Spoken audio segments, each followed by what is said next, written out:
لسم سپارہ اتم رکو سورہ توبہ دویم رکو لسم سپارہ اتم رکو سورہ توبہ دویم رکو بسم اللہ الرحمن الرحیم کیف یکون للمشرکین عہد بلا سنگ و مشرکان عہد و عند اللہ اللہ خواتا وعند رسوله او دا اللہ رسول خواتا الا الذین مگر خلق عاہدتم چه تاسو سره معاهده وکړه عند المسجد الحرام مسجد حرام خواته فمستقاموا لكم پس دوی تاسو ته په عهد باندې قائم نشو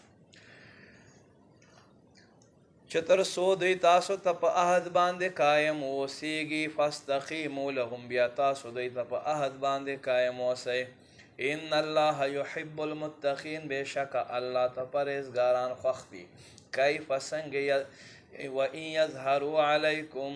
کچرت دوی تاسو باندې قابو حاصل کی لا يرقبوا فیکم الا ولا ذمه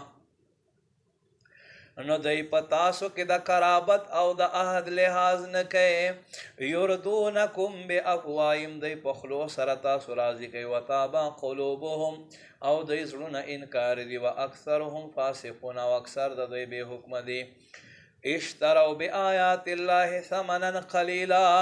الله په آیتونو باندې لږ مال اخلي فصدوا عن سبیله پس دوی الله لار نه منع کوي انهم ساء ما كانوا يعملون بشک څومره بد دي هغه چې دوی عملونه کوي لا يرقبون في مؤمن الا ولا ذمه مسلمان د قرابت لحاظ او د عهد لحاظ نه کوي واولئک هم المعتدون او دا خلق سرکش دي وَإِن تابوا پس کدوی توبه وباسي واقاموا الصلاة او منځ قائم کړي وآتوا الزکاة او زکات ورکړي فإخوانکم فی الدین بیا په دین کې ستاسو ورونه دي ونفصل الآیات مونږ په تفصیل سره بیانو آیتونه لقوم یعلمون قوم لره چې پوهیږي وَإِن نَكَثُوا أَيْمَانَهُم مِّن بَعْدِ عَهْدِهِمْ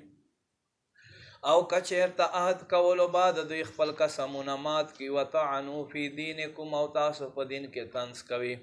فقاتلوا ائمة الکفر بیا